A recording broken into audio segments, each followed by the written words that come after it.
Bible reading for day 37 of the Devotion Keys plan. The Bible in 1 year.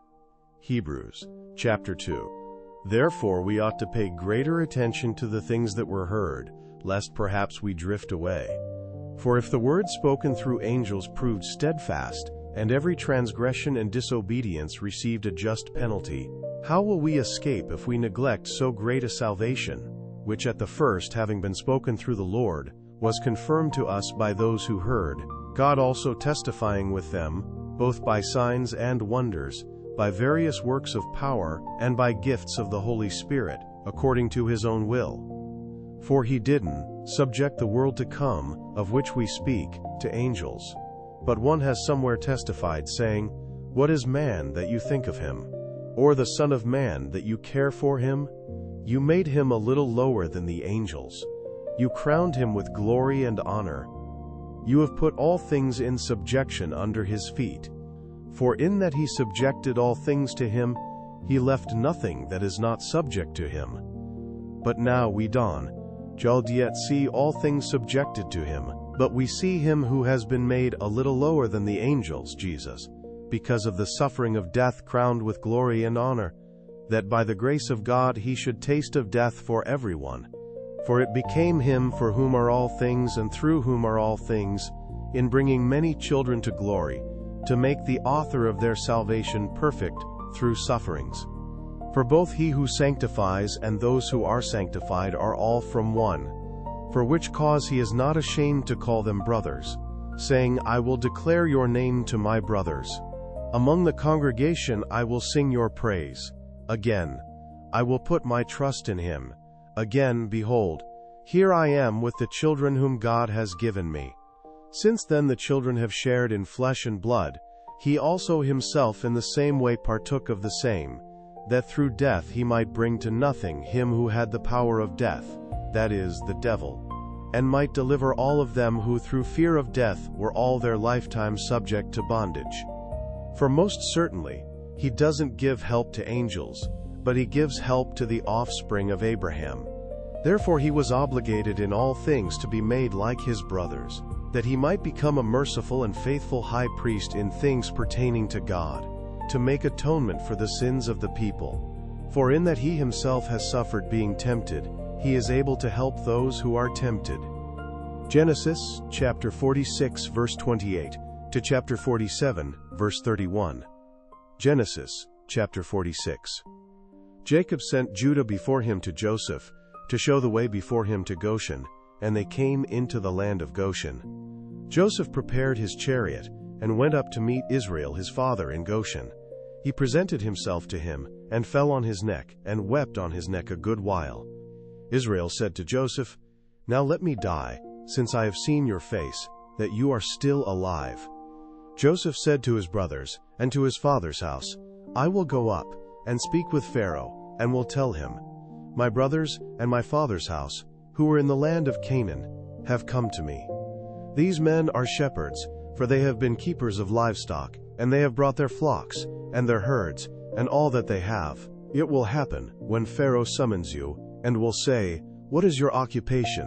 That you shall say, Your servants have been keepers of livestock from our youth, even until now, both we and our fathers, that you may dwell in the land of Goshen, for every shepherd is an abomination to the Egyptians. Genesis, chapter 47. Then Joseph went in and told Pharaoh and said, My father and my brothers with their flocks, their herds, and all that they own, have come out of the land of Canaan, and behold, they are in the land of Goshen. From among his brothers he took 5 men, and presented them to Pharaoh. Pharaoh said to his brothers, What is your occupation? They said to Pharaoh, Your servants are shepherds, both we and our fathers. They also said to Pharaoh, We have come to live as foreigners in the land, for there is no pasture for your servants' flocks. For the famine is severe in the land of Canaan. Now therefore please let your servants dwell in the land of Goshen. Pharaoh spoke to Joseph, saying, Your father and your brothers have come to you. The land of Egypt is before you. Make your father and your brothers dwell in the best of the land. Let them dwell in the land of Goshen. If you know any able man among them, Then put them in charge of my livestock." Joseph brought in Jacob his father and set him before Pharaoh, and Jacob blessed Pharaoh. Pharaoh said to Jacob, "How old are you?" Jacob said to Pharaoh, "The years of my pilgrimage are 130 years. The days of the years of my life have been few and evil. They have not attained to the days of the years of the life of my fathers in the days of their pilgrimage." Jacob blessed Pharaoh and went out from the presence of Pharaoh. Joseph placed his father and his brothers and gave them a possession in the land of Egypt, in the best of the land, in the land of Ramesses, as Pharaoh had commanded. Joseph provided his father, his brothers, and all of his father's household with bread, according to the sizes of their families. There was no bread in all the land, for the famine was very severe, so that the land of Egypt and the land of Canaan fainted by reason of the famine. Joseph gathered up all the money that was found in the land of Egypt and in the land of Canaan for the grain which they bought, and Joseph brought the money into Pharaoh's house. When the money was all spent in the land of Egypt and in the land of Canaan, all the Egyptians came to Joseph and said, "Give us bread, for why should we die in your presence? For our money fails." Joseph said, "Give me your livestock, and I will give you food for your livestock if your money is gone." They brought their livestock to Joseph, and Joseph gave them bread in exchange for the horses, and for the flocks, and for the herds, and for the donkeys, and he fed them with bread in exchange for all their livestock for that year. When that year was ended, they came to him the second year, and said to him, "We will not hide from my lord how our money is all spent, and the herds of livestock are my lord's. There is nothing left in the sight of my lord but our bodies and our lands. Why should we die before your eyes, both we and our land? Buy us and our land for bread, and we and our land will be servants to Pharaoh. Give us seed, that we may live and not die, and that the land won't be desolate." So Joseph bought all the land of Egypt for Pharaoh, for every man of the Egyptians sold his field, because the famine was severe on them, and the land became Pharaoh's. As for the people, he moved them to the cities from one end of the border of Egypt, even to the other end of it. Only he didn't buy the land of the priests, for the priests had a portion from Pharaoh, and ate their portion which Pharaoh gave them. That is why they didn't sell their land. Then Joseph said to the people, "Behold, I have bought you and your land today for Pharaoh. Behold, here is seed for you, and you shall sow the land. It will happen at the harvests, that you shall give a fifth to Pharaoh, and 4 parts will be your own, for seed of the field, for your food, for them of your households, and for food for your little ones." They said, "You have saved our lives. Let us find favor in the sight of my lord, and we will be Pharaoh's servants." Joseph made it a statute concerning the land of Egypt to this day, that Pharaoh should have the fifth. Only the land of the priests alone didn't become Pharaoh's.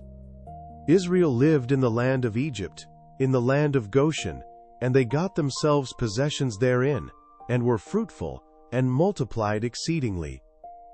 Jacob lived in the land of Egypt 17 years, so the days of Jacob, the years of his life, were 147 years. The time came near that Israel must die, and he called his son Joseph and said to him, "If now I have found favor in your sight, please put your hand under my thigh, and deal kindly and truly with me. Please don't bury me in Egypt, but when I sleep with my fathers, you shall carry me out of Egypt, and bury me in their burying place."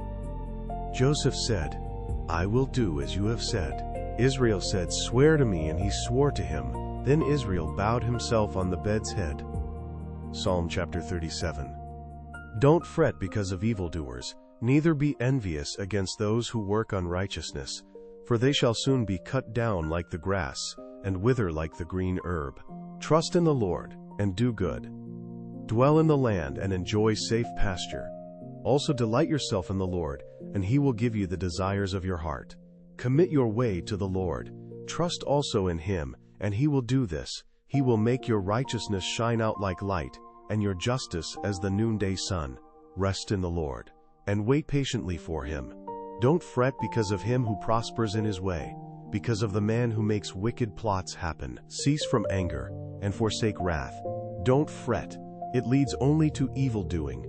For evildoers shall be cut off, but those who wait for the Lord shall inherit the land. For yet a little while, and the wicked will be no more. Yes, though you look for his place, he isn't there. But the humble shall inherit the land, and shall delight themselves in the abundance of peace. The wicked plots against the just, and gnashes at him with his teeth. The Lord will laugh at him, for he sees that his day is coming. The wicked have drawn out the sword, and have bent their bow, to cast down the poor and needy, to kill those who are upright on the path. Their sword shall enter into their own heart, their bows shall be broken. Better is a little that the righteous has, than the abundance of many wicked. For the arms of the wicked shall be broken, but the Lord upholds the righteous. The Lord knows the days of the perfect, their inheritance shall be forever. They shall not be disappointed in the time of evil. In the days of famine they shall be satisfied, but the wicked shall perish. The enemies of the Lord shall be like the beauty of the fields, they will vanish like smoke. The wicked borrow, and don't pay back, but the righteous give generously. For such as are blessed by him shall inherit the land. Those who are cursed by him shall be cut off. A man's steps are established by the Lord. He delights in his way. Though he stumble, he shall not fall, for the Lord holds him up with his hand. I have been young, and now am old, yet I have not seen the righteous forsaken, nor his children begging for bread. All day long he deals graciously, and lends. His offspring is blessed. Depart from evil, and do good. Live securely forever. For the Lord loves justice, and doesn't forsake his saints. They are preserved forever, but the children of the wicked shall be cut off. The righteous shall inherit the land, and live in it forever. The mouth of the righteous talks of wisdom. His tongue speaks justice. The law of his God is in his heart. None of his steps shall slide. The wicked watch the righteous and seek to kill him. The Lord will not leave him in his hand, nor condemn him when he is judged. Wait for the Lord, and keep his way, and he will exalt you to inherit the land. When the wicked are cut off, you shall see it. I have seen the wicked in great power, spreading himself like a green tree in its native soil. But he passed away, and behold, he was not. Yes, I sought him, but he could not be found. Mark the perfect man, and see the upright, for there is a future for the man of peace. As for transgressors, they shall be destroyed together. The future of the wicked shall be cut off, but the salvation of the righteous is from the Lord. He is their stronghold in the time of trouble. The Lord helps them and rescues them. He rescues them from the wicked and saves them, because they have taken refuge in him. That is today's reading. Now return to the devotional, and let the word dwell in you. Scripture from the World English Bible, public domain. This narration was created with the help of artificial intelligence. If you notice any error, please let us know in the comments.